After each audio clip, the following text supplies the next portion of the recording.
కానీ ఇంకో విషయం ఏందంటే, ఇక్కడ మనం చాలామంది క్రిస్టియన్‌లు గమనిస్తే హ్మ్.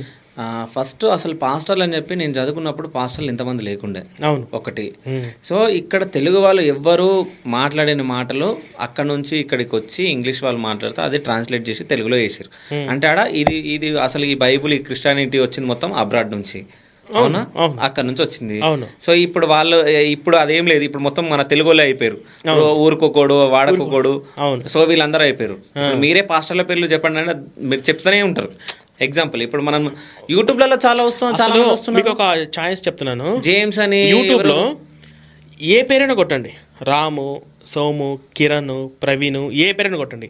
ఆ పేరు కొట్టి పక్కన పాస్టర్ అని కొట్టండి. ఆయన పేరు మీద ఖచ్చితంగా యూట్యూబ్ ఛానల్ ఉంటుంది. అవును.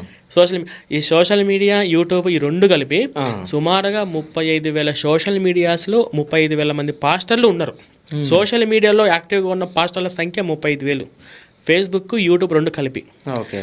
ఈ 2 తెలుగు రాష్ట్రాలు అయితే నాకు తెలిసి 2 లక్షల మంది పాస్టర్లు, 1,00,000 మంది ఇవాంజలిస్టులు, మొత్తం 3 లక్షల మంది. అంతకంటే ఎక్కువగా 24 గంటలు ఎవరు ఎప్పుడు హిందువులు దొరికితే మత మార్పిడి చేద్దామా అని గూటికాడ నక్కలాగా కాసుకొని ఉన్నారు.